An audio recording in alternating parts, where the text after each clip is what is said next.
Bonsoir à toutes et à tous et bienvenue sur notre chaîne d'actualité. Aujourd'hui, nous allons plonger au cœur d'un événement géopolitique majeur, la visite officielle de Vladimir Poutine en Chine. Une rencontre de 4 jours qui ne se limite pas à une simple cérémonie diplomatique, mais qui pourrait bien redessiner l'équilibre mondial. Dans un contexte où les tensions entre la Russie et l'Occident atteignent un niveau rarement vu depuis la guerre froide, ce déplacement prend une dimension particulière. Alors, que prépare Moscou aux côtés de Pékin? Quel message adresse le Kremlin à l'Europe et aux États-Unis?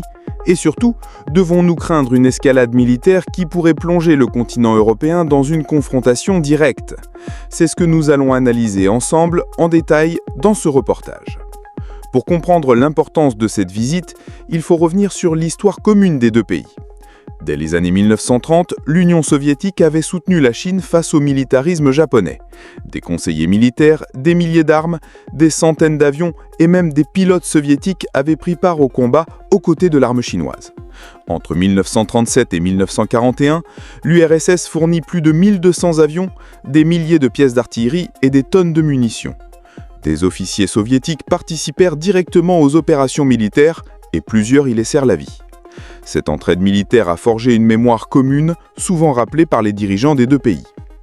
Aujourd'hui encore, Moscou et Pékin s'appuient sur cette histoire pour affirmer que leur alliance n'est pas une simple coopération conjoncturelle, mais bien une relation profonde, enracinée dans le sang versé contre un ennemi commun. Pour Poutine, rappeler ce passé, c'est aussi dénoncer ce qu'il appelle la volonté de l'Occident d'effacer certains épisodes historiques pour mieux imposer sa vision du monde. Si l'histoire sert de fondement, c'est l'économie et la stratégie qui cimentent aujourd'hui la relation russo-chinoise.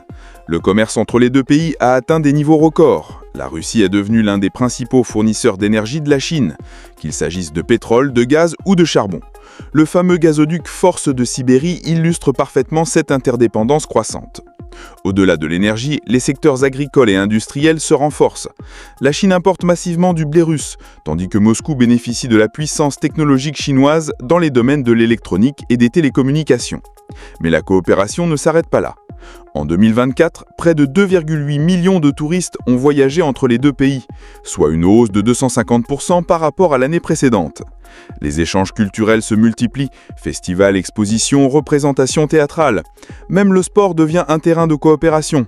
Poutine a insisté sur l'importance de garder les compétitions sportives à l'écart des tensions politiques.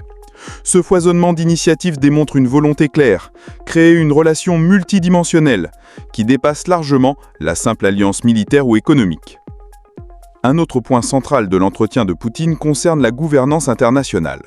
Selon lui, les institutions créées au lendemain de la Seconde Guerre mondiale ne reflètent plus la réalité du XXIe siècle. La Russie et la Chine plaident pour une réforme du Conseil de